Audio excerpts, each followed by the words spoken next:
name is Grubbs. I was born and raised here in Greenville. I went to Jailman High School before I went off to Clemson to go to college and do a little bit of grad school there before going to law school down in Atlanta and John Marshall Law School.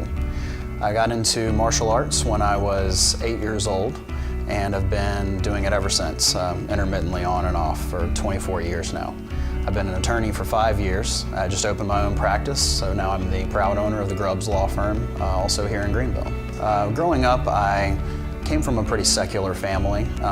My family didn't push me to go to church or to really do much of anything, other than the advice that my dad gave me was, it doesn't matter what you believe in as long as you believe in something. I didn't have anyone telling me what to do, what not to do. So as a result, I kind of grew up making bad choices in a lot of different areas of my life. And I began attending church because of my martial arts instructor and his family attend the church over at Brookwood. I attended Brookwood for almost a year before I gave my life to Christ, and it was a difficult path that brought me there. Because of a lot of bad decisions I had made, my wife and I had become separated. We were ready to get divorced. Over the past couple of years, things have been difficult. I went back to school and he was starting a new career, and we made decisions that were not in the best interest for the couple, for the marriage. And, you know, we have some regrets, but we're moving past them.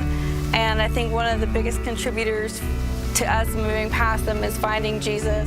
One night where I was just in tears, so angry at myself for doing things that I'd done that I literally just fell down on my knees, and next thing I know, I was praying and I was saying, please Jesus, help me. I can't do this on my own anymore.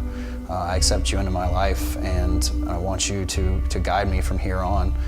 Thanks to giving my life to Christ, you know, it played a huge part in my wife and I reconciling and getting closer together. And it was the first time really in our marriage, we were married for 7 years, but it was the first time in our marriage that we really both included Christ in our lives and was trying to put Christ first.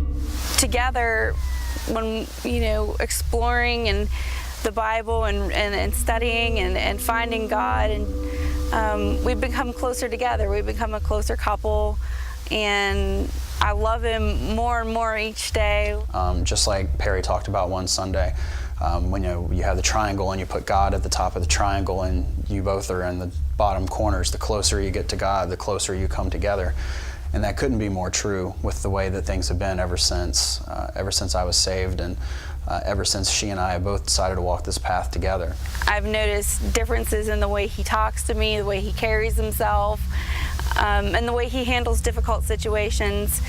You know, the marriage vows are always in sickness and in health, and I've had some health issues, and he's definitely been there for me whenever I'm down and not feeling good or had a bad day at work. We will pray together, and that is so important to me. He's always there to say, well, let's turn to God and see where this leads us. And he's a constant reminder now of how my faith needs to be strong. It's hard to really describe the transformation. It's almost like transformation's not a bold enough word. It all starts with you and transforming from the inside out, and Christ is the only one who is going to make that transformation happen. Because for anyone out there who might be on the fence thinking that you know, I can't change, or that the things I've done, I can't get to a point where Christ will accept me. To those people, I would say that Christ has already accepted you. You just have to accept him. And as soon as you recognize that, as soon as you give your life to Christ, that's the day that the transformation begins. And it's a lifelong process after that. And frankly, I'm enjoying every second of it, and I can't wait to see what Christ has planned for me next.